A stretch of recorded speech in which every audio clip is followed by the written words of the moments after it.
Olá, olá, turma do sexto ano A. Espero que esteja todo mundo bem, não é isso? Aqui quem fala é o professor Plínio. Vamos para nossa aula de história da oitava semana das aulas remotas. Vamos lá? E o nosso conteúdo vai ser os povos nativos do Brasil, aula 2. Semana passada a gente falou muito sobre a questão dos povos indígenas no Brasil, uma questão mais histórica. E essa aula de hoje vai ser uma questão mais atual, sobre esses povos indígenas que é pouco estudado na escola, né? A gente estuda pouco sobre os índios, sobre os indígenas, sobre os povos nativos da gente, do povo do Brasil. Vamos lá? Índios brasileiros. Queria que vocês acompanhassem comigo aí a leitura. Os índios brasileiros formam hoje um contingente que representa cerca de 0,47% da população brasileira, que de acordo com o censo do IBGE de 2010, há 896.917 indígenas no país, sendo que desse total cerca de 60% vivem em terras indígenas, oficialmente reconhecidas pelo governo federal. Ponto. É interessante a gente perguntar e questionar quando a gente fala assim sobre terras indígenas oficialmente reconhecidas. E eu queria questionar a vocês, de quem era essa terra antes dos portugueses chegar? Quem era o dono dessas terras? Deste número, 324.834 moram nas cidades e 572.083 em áreas rurais. A região norte é a que possui a maior população indígena do país, porque a gente sabe que os portugueses dizimou boa parte dos indígenas brasileiros, né, dos nativos brasileiros. Eu trago aí pra gente esse mapa aí bem colorido, bem legal, né? Aí tá falando os municípios com maior quantidade, que vai ser no Amazonas, que a gente tem aí São Miguel da Cachoeira, São Paulo de Olença e Tabatinga, né? As cores estão de acordo com essa tabela, né? A quantidade de indígenas por unidade de federação. Amarelo quer dizer de 2.000, mais de 2.000 a 10.000. É interessante a gente ver Pernambuco. Olha o que vocês acham Pernambuco aí. Pernambuco tá esse azulzinho, que é mais de 40.000 a 80.000. Então a gente tem uma população boa de indígenas, né? Será que a gente conhece esse povo? Será que a gente já ouviu falar, né? Será que a gente pesquisa sobre esses povos? Vamos lá? Povos indígenas no Brasil. De acordo com o censo, né, existem 305 grupos étnicos no Brasil. Dentre eles, há dois troncos principais, o Macro-G, né, e o Tupi. Então são origens que vão dar a outros povos, né? Os 10 principais indígenas no Brasil. Segundo os dados do Instituto Socioambiental ISA, as tribos que mais se destacam pelos números de habitantes são Guarani, né, que são originários do tronco da família linguística Tupi-Guarani. Os Guarani somam cerca de 85.000 habitantes no país. Eles vivem em diversos estados do Brasil e estão divididos em 3 grupos. Kaiowá, tem um nome bem estranho, né, minha gente? Vamos combinar. Miá e Nadevassi. Nadevassi, alguma coisa assim, né? É bom, interessante a gente pensar que cada tribo aí vai ter sua linguagem própria e que a gente também não conhece, né? Não foi ensinada essa língua materna desses povos dono do Brasil, esses povos originários, a gente não ensina na escola, né? Seria bastante interessante a gente conhecer a língua dos povos nativos do nosso país. Ticuna, né, que pertence à família linguística Ticuna, apresenta cerca de 50.000 habitantes que estão na Amazônia, sobretudo à margem do rio Solimões. Eles são considerados o maior grupo indígena que vive na região. E a gente tem outros aí, não é isso? Adiantando aí, a gente tem mais alguns, né?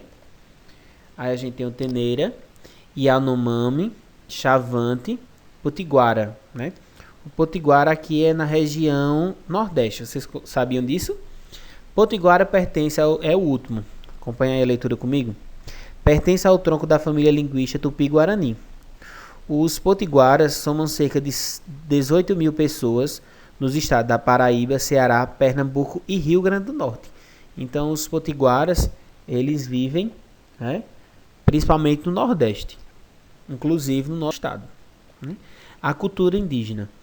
É bem interessante essas imagens, aí eu encontrei no Google, né, de alguma cerimônia, né, religiosa ou de celebração de alguma coisa, né? Eles usam as indumentárias, né? A cultura indígena é diversa e cada etnia tem seus hábitos próprios e um jeito de se relacionar com o mundo. Ainda assim, muitas tribos compartilham modos de vida, rituais e organização social semelhante. Então a gente pensar que a cultura indígena ela não é universal, ela não é igual. Cada tribo vai ter sua especificidade, né? Além de ter características comuns, mas cada um vai ter sua característica particular. Línguas indígenas. Olha que imagem bonita, né? Achei fantástica essa imagem que eu achei. Atualmente existem 274 línguas indígenas no Brasil. Segundo o censo do IBGE de 2010, muitas delas surgiram dos troncos linguísticos Tupi e Macro-G. A oralidade é algo notório nas comunidades indígenas, sendo que grande parte da cultura é transmitida dessa maneira.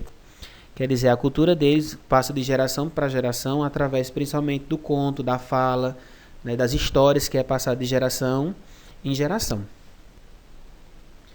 Aí tem essa imagem, que é o Parque Indígena do Xingu, no Mato Grosso. É bem interessante, olha que aldeia bonita, grandona, né? Organização social. De modo geral, os índios do Brasil vivem em habitações coletivas, compartilhando ocas ou malocas, feitas geralmente de madeira ou palha. Esses locais de grandes dimensões não possuem divisões, geralmente abrigam várias famílias. A divisão de tarefas é muito clara nas sociedades indígenas, de modo que os homens ficam encarregados da caça, da defesa do território e das construções. Já as mulheres se encarregam do plantio e colheita dos alimentos, além de cuidar das crianças e produzir os utensílios e adornos utilizados pela tribo. Eu queria chamar a atenção para vocês de uma coisa, né? Como a gente viu, tem a população indígena da zona rural e urbana.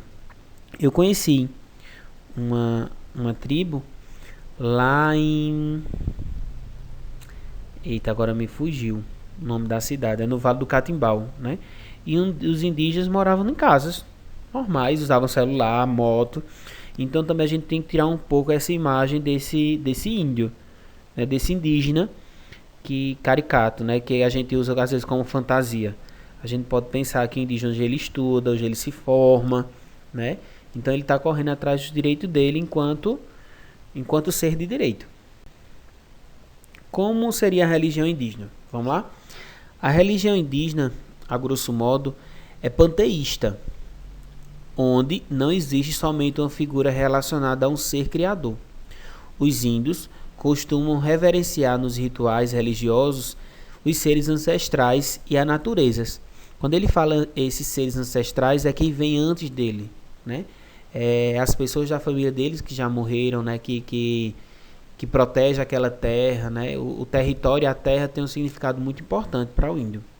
O xamã, também chamado de pajé, é o responsável por fazer a mediação entre o mundo espiritual e o terreno, né? Os rituais variam entre as tribos e podem ocorrer pela tomada de algumas substâncias, geralmente alucinógenas, que deixa a pessoa em transe, né? É alguma bebida praticada nesses rituais, as quais irão fazer ligações entre os mundos espiritual e material. Bem interessante a questão da religião indígena, né? A arte indígena, né? E tem um cocá, né, aí em cima azul, bem bonito de penas. Embaixo tem um casal de índio, né? Tem a pintura no corpo, se vocês observarem, excelente, né? Uma pintura à mão. É interessante a gente falar isso. E a arte indígena é extremamente rica e se manifesta na música, na dança, na arte plumária, cestaria, cerâmica, tecelagem e pintura corporal. O uso das cores e de certos materiais estão relacionados aos rituais de passagem e celebrações agrícolas do cotidiano. Esses rituais de passagem quer dizer assim, a fase da criança para ser adulta, a questão do casamento, são ritos de passagem. Entre as tribos do Brasil, podemos citar especialmente a cerâmica marajoara, que emprega uns 100 números de formas geométricas para compor utensílios domésticos. Desde o início da nossa república, a questão indígena ficou à mercê das constituições com pouco amparo das leis vigentes. Ou seja, por mais irônico que possa ser, compreende-se que o Estado é o responsável pelas nações indígenas, mas na prática e na Constituição isto é pouco esclarecido. Tanto é que o atual Estatuto Indígena encontra desatualizado e contraditório em muitos assuntos. Então a gente pensar que o dono da terra hoje, né, o dono da terra, o indígena que era proprietário de todo o território do Brasil, está esquecido. Ele foi expulso da sua própria casa, da sua própria terra. Vamos pesquisar sobre um desses povos indígenas. Creio que poucas pessoas já pesquisaram e conhecem algum desses povos indígenas aqui do nosso estado, né? Lembrando que é do estado de Pernambuco, ok? Qualquer dúvida é só chamar no privado, todo dia todo, à espera de vocês, tá bom? E hoje acabou. Até mais, um abraço.